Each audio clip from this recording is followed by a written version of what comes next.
श्याम पिया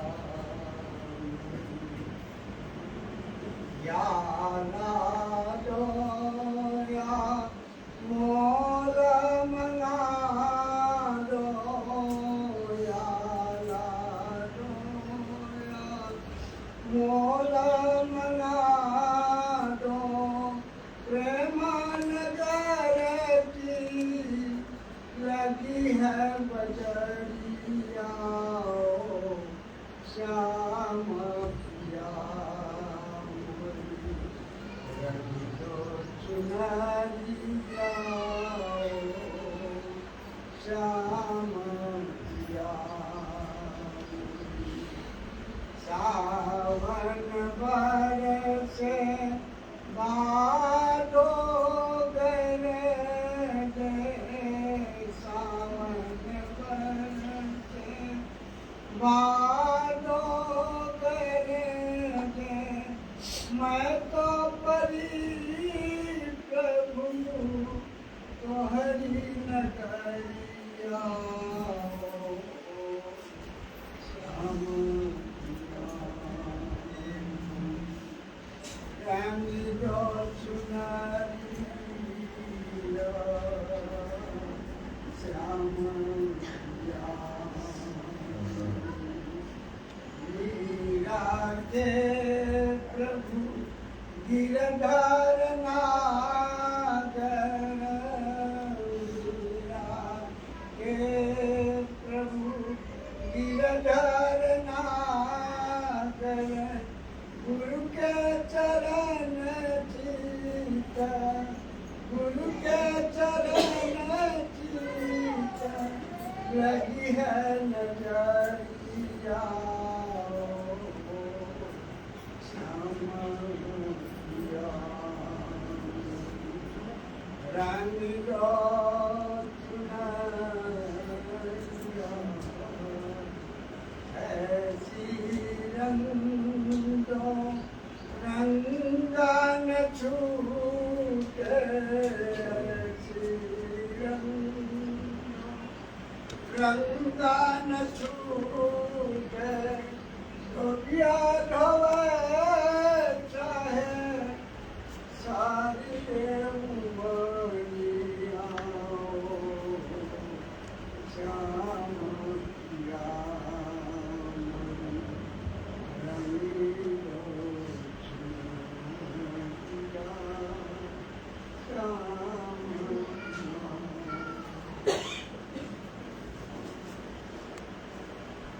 कुछ कहा जाओ आपने कुछ कही कुछ कहा जाओ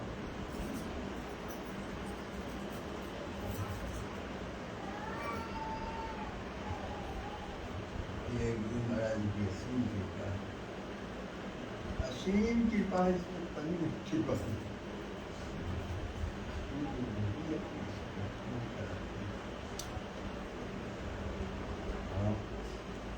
बड़े भाई की बात याद आप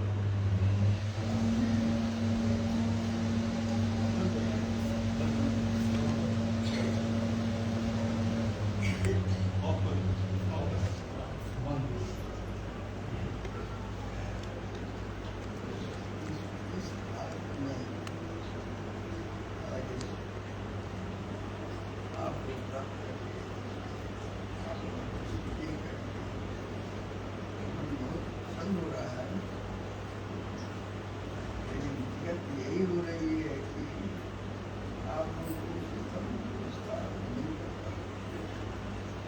जो शरीर है ऐसा जैसा फिगर बनाया था फिर बनाए थे शरीर है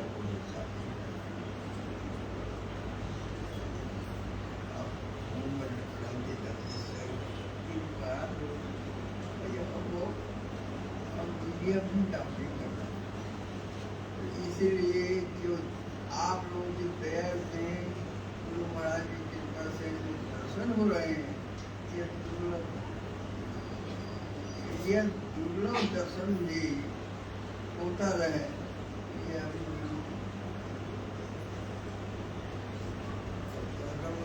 होता है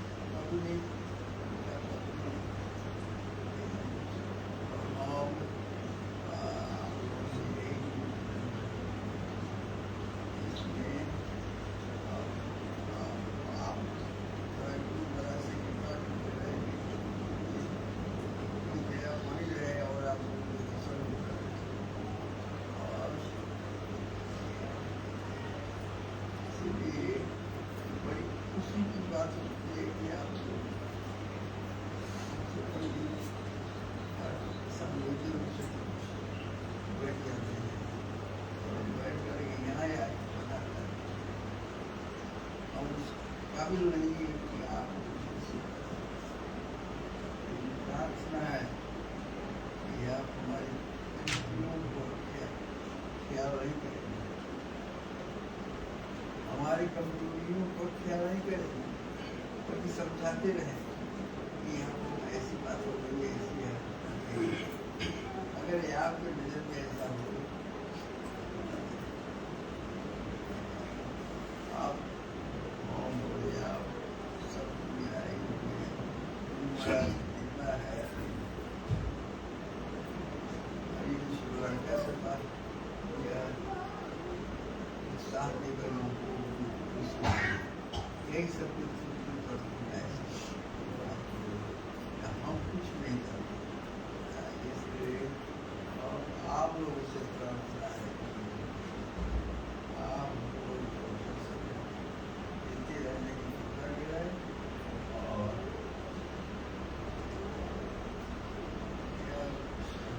बात नहीं है, आई नई चीज है कहने का, अधिक कहने की ये चीज ही नहीं है, ये पकड़ने की और हृदय में उतारने की चीज जो महाराज ने हम लोगों को दिया है, उसके आधार पर, उसकी आदत पर चल रहे हैं।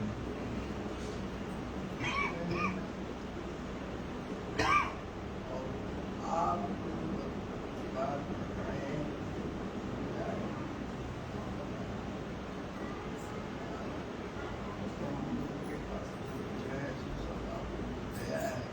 हमारी तरफ हम लोग आ गए थे, बाबू जी को बहुत तकलीफ होनी चाहिए, इतना काम करे पड़ी, मतलब सबका समझ में ना ही काम हो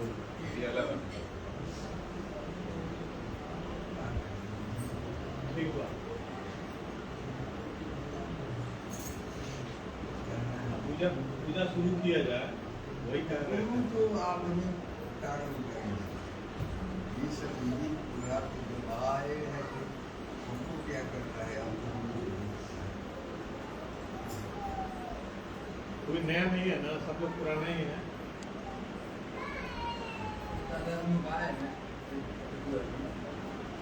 आई से आई नया कुछ भी बात नया तो बताइए।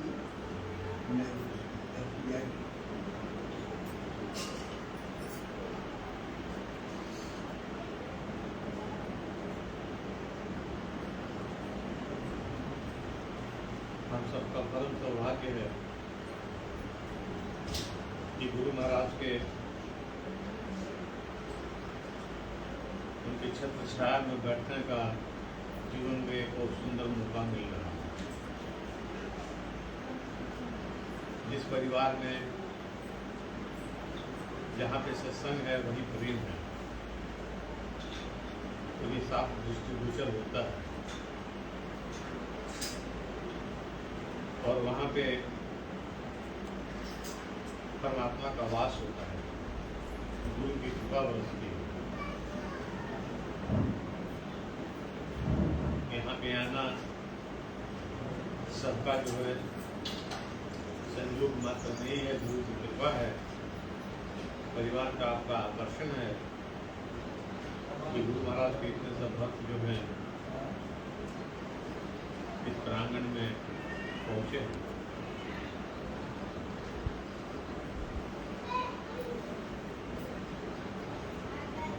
हम देखें, सहजोबाई एक छोटी सी लड़की थी, कन्या थी, उसका शादी होने जा रहा, सब श्रृंगार किए हुए थी, लेकिन उसके गुरु उस लड़की के बारे में जानते थे कि उसके अंदर में जो है ईश्वरीय गुण है, और उसी समय उस गांव से होकर गुजरे और एक दर्शन के मात्र से ही सब कुछ छोड़ के, शादी विवाह का बंधन छोड़ के अपने गुरु की दीवानी हो गई। तो गुरु के बारे में संजो कितना कहती थी राम चर्चों पर गुरु में विचारों गुरु के सन्मुख खड़े नहीं है। ऐसा क्यों कहती थी वो?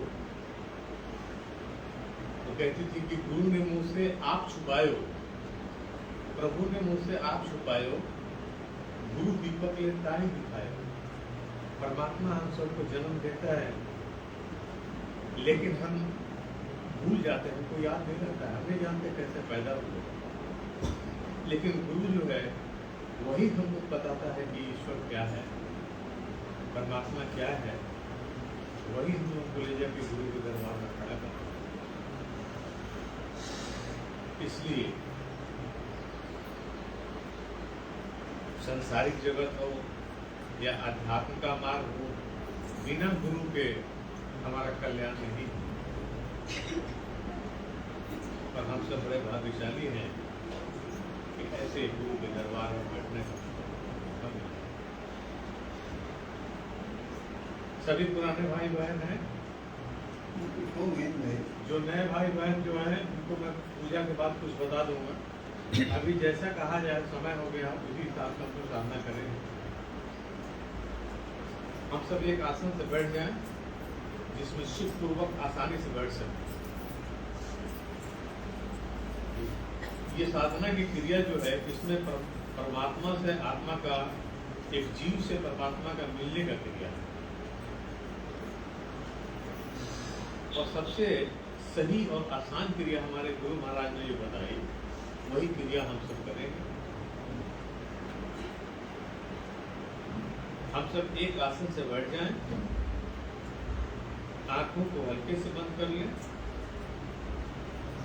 और ऐसा देखें कि हमारा परमात्मा, जिसमें भी हमारी विश्वास हो, हम जिस किसी को भी अपना ईश्वर मानते हो, इष्ट मानते हो, जो हमको प्रिय हो, हम देखें कि वो हमारे सामने बैठे हैं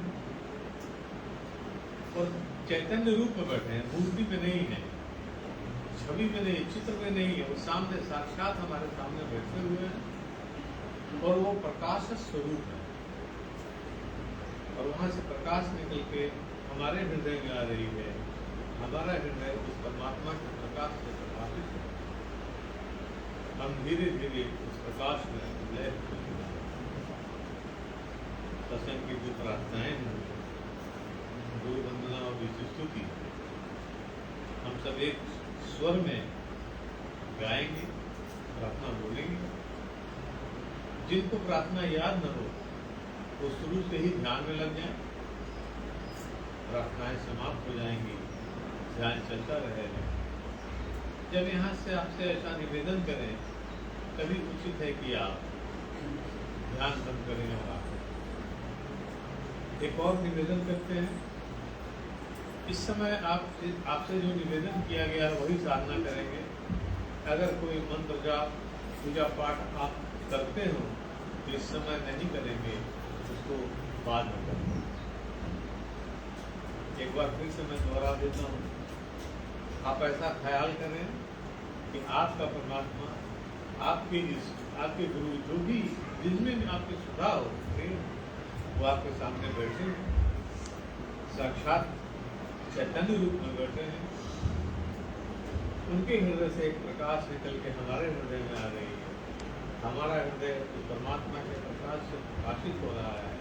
हम धीरे धीरे उस प्रकाश में लय होते हैं। सत्संग की दो प्रार्थनाएं जिन्हें याद है एक साथ कहेंगे, जिन्हें याद नहीं है वो आरंभ से ही ध्यान में करेगा। प्रार्थना समाप्त हो जाएगी, ध्यान चलता रहेगा। जब यहाँ से आपसे ऐसा निवेदन करें, तभी उचित है कि आप ध्यान बंद करें और आँख बंद करें।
बाद में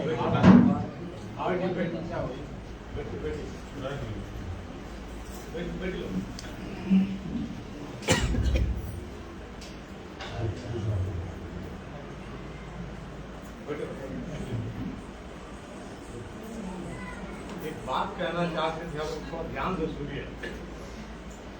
इस सत्संग का क्या मतलब है?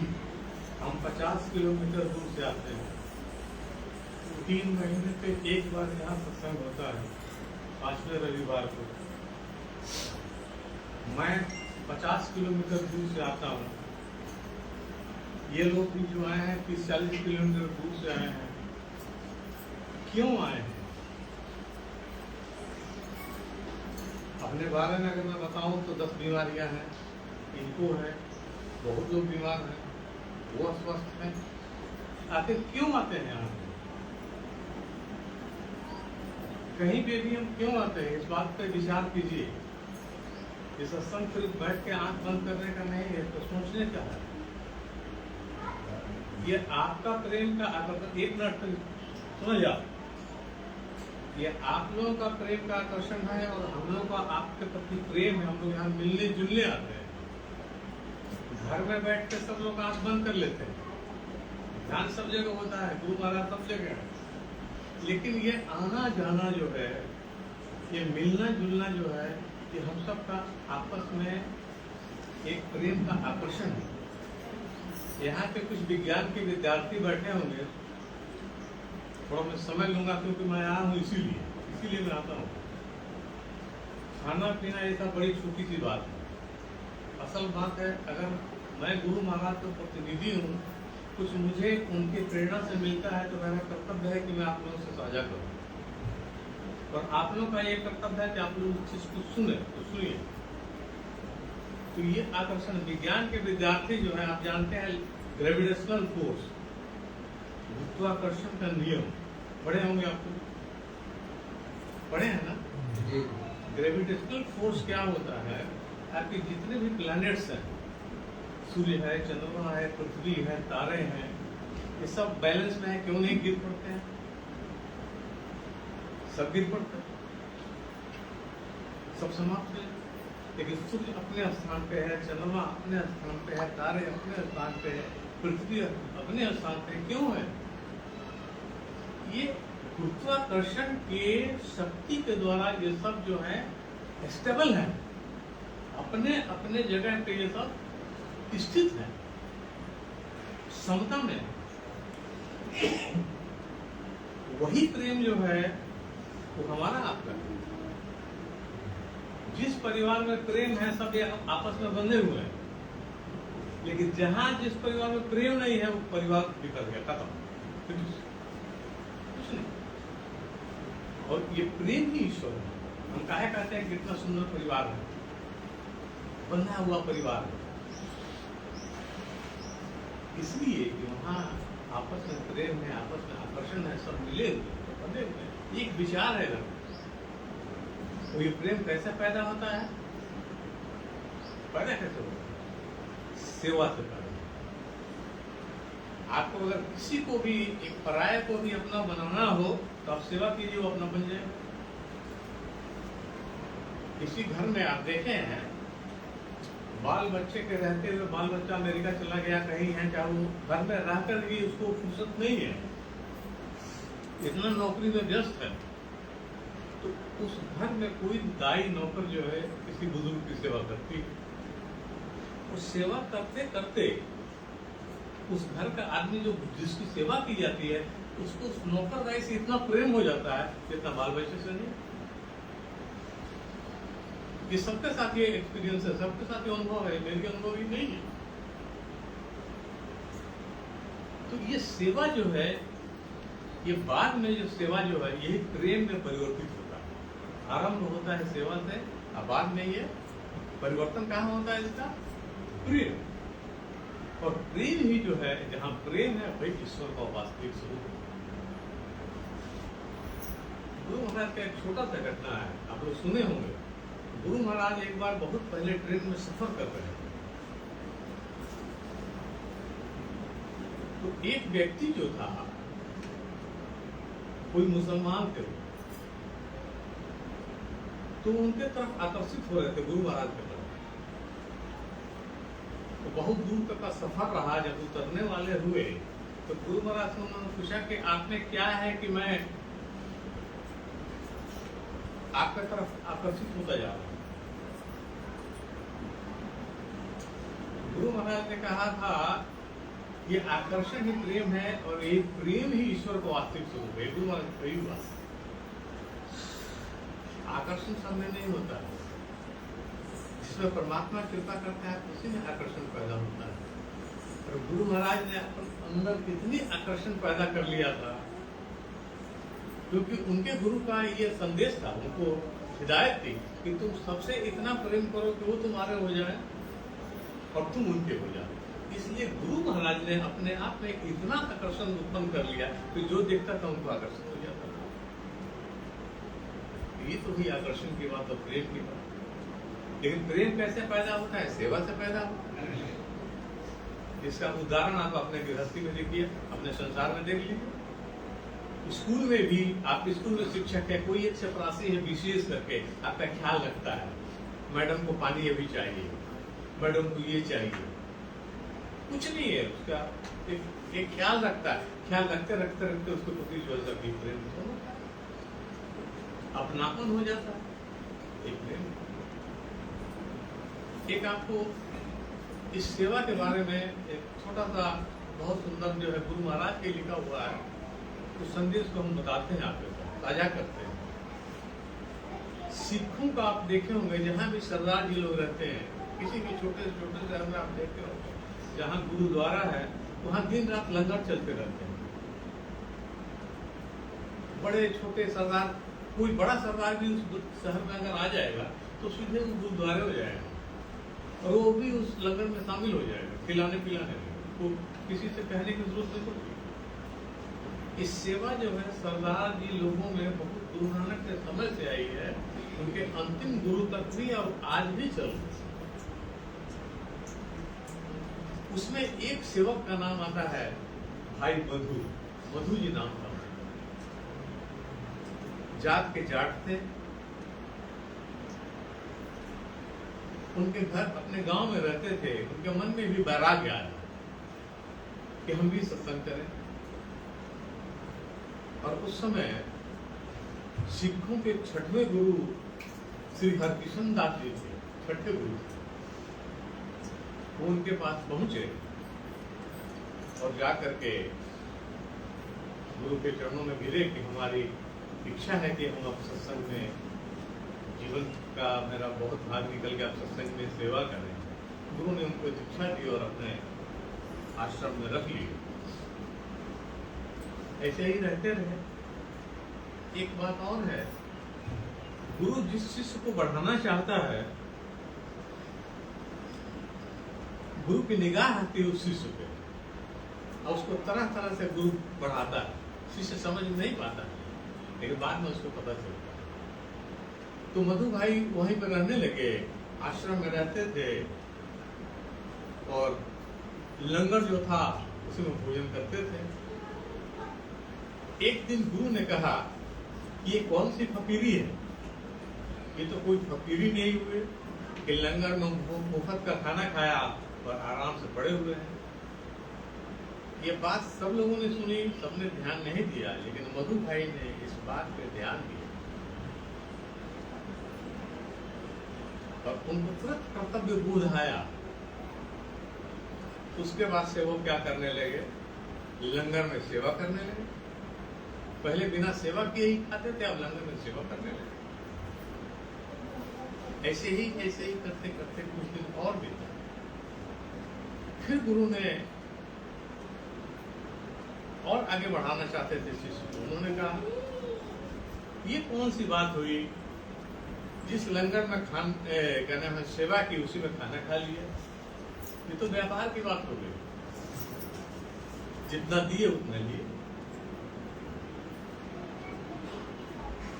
मधु भाई को फिर जो है एहसास हुआ कि फिर लंगर से वो खाना छोड़ दिए। तब गुरु ने कुछ दिनों के बाद ये कहा, उचित तो ये है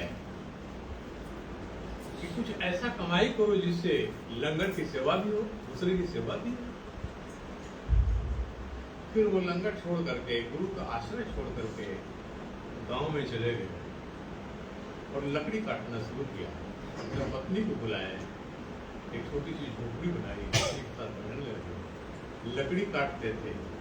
लकड़ी काटने से जो भी पैसे आते थे, उस पैसे से अपने परिवार का पोषण करते थे और बाकी पैसा जो था वो लेते थे। 3 चीजें गुरु ने छुड़ाई। पहले जो था मुफ्त में जो था खाना, लंगर के प्रति आकर्षण नहीं था, वो चीज छुड़ाई। दूसरा, लंगर की सेवा करना सिखाया। तीसरा, निष्काम सेवा उन्होंने शुरू किया, बिना कुछ लिए अपने कमाई का हिस्सा देना उन्होंने। ऐसे ही समय बीतता गया। कुछ दिनों के बाद एक रात में, बहुत अंधेरी रात थी, काफी बारिश हो रही थी, बहुत तूफान था। ऐसे में उनके दरवाजे पे दस्तक हुई। दरवाजा खोलकर पति पत्नी ने देखा तो एक आदमी खड़ा था, ठंड के मारे कांप रहा था।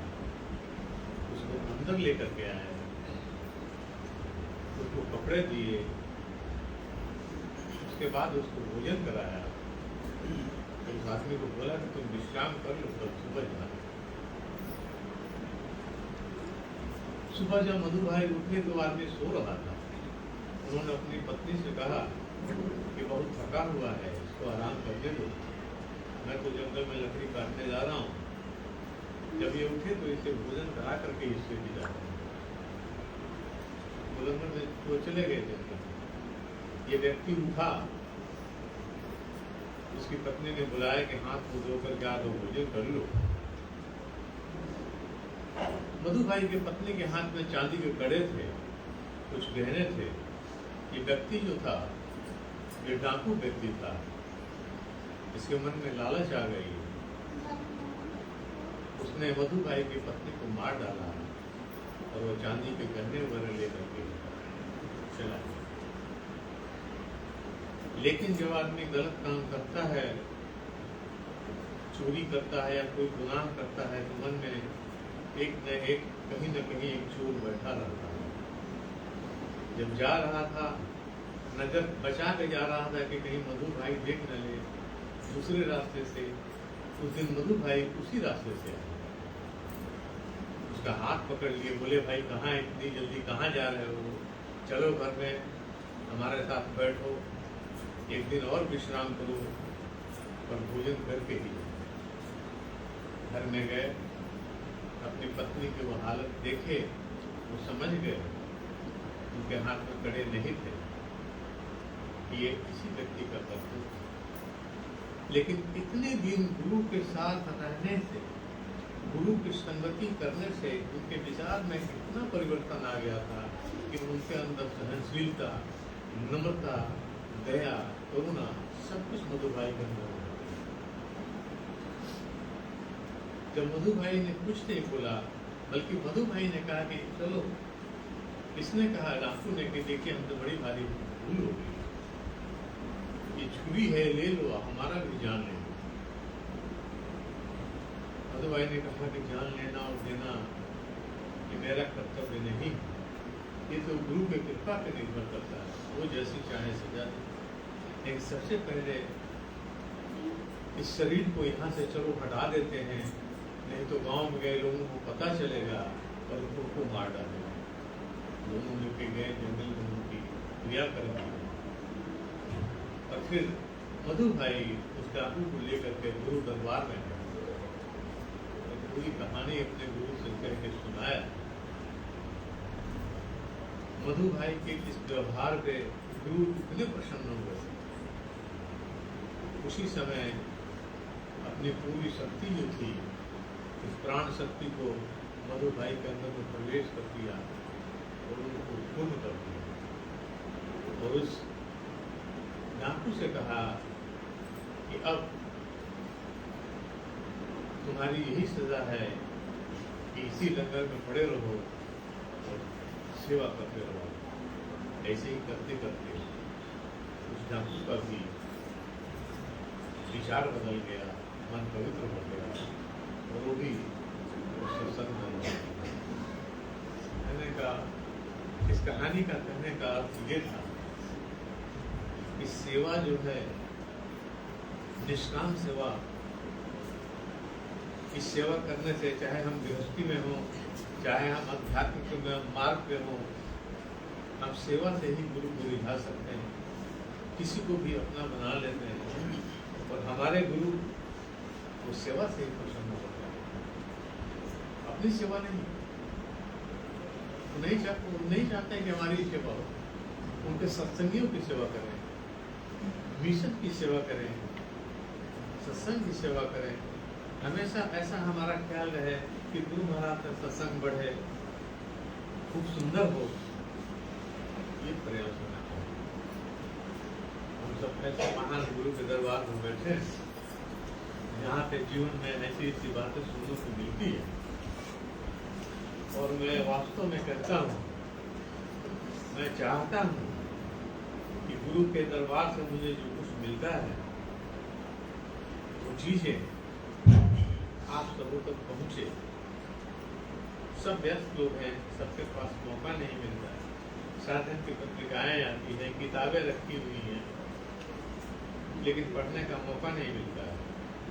ज्ञान आजकल व्हाट्सएप पे, सोशल मीडिया पे बहुत बढ़ता है, ज्ञान की कमी नहीं, गूगल के पास हर ज्ञान है, लेकिन मधु भाई की कहानी जो है वो गुरु महाराज के पुस्तक में ही है और वो किसी व्यक्ति के माध्यम से ही आप तक पहुँचती है। गुरु महाराज से प्रार्थना करते हैं, हम सब बुद्धि है, हम सबों के अंदर ऐसी सेवा भाव भर दे, हमारा जीवन धन्य हो जाए और इस सेवा के माध्यम से हम उनको भी प्राप्त करें। ये जो नैवेद्य बना है, जो कुछ भी बना है, वो सब उन्हीं की कृपा से उपलब्ध हुआ है।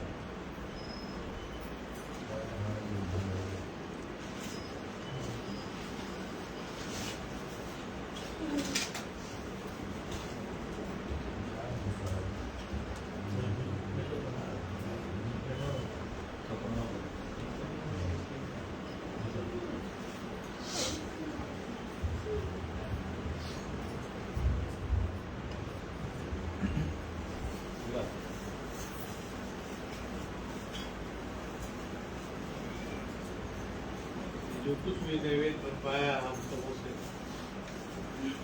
सब तो उन्हीं का दिया हुआ है, उनको हम सब अर्पण करें अपने भाव से, शुद्ध भाव से, तो उनसे प्रार्थना करें कि जीवन में जो ये सुंदर मौका आप दे रहे हैं, कि हम सबको जीवन में हमेशा बनी रहे, आपकी कृपा बनी रहे, आपका आशीर्वाद बना रहा, आपका प्रेम बना रहा। इसी भाव से 2 मिनट कुछ दिन आग बंद करके नैवेद्य गुरु महाराज को अर्पण करें।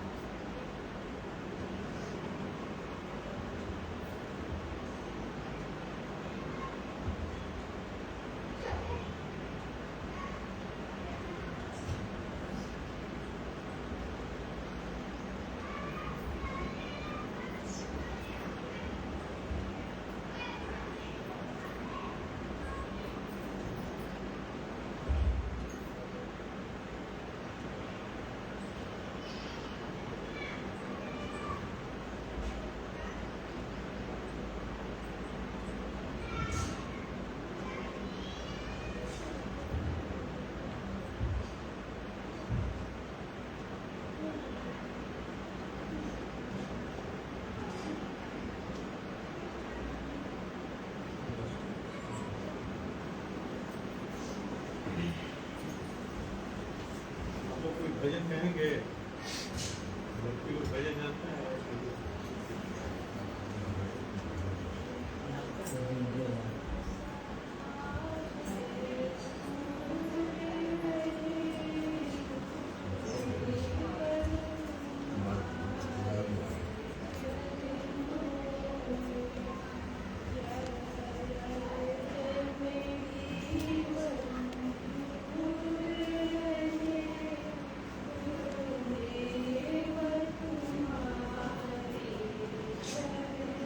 आवाज तेज करो।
जी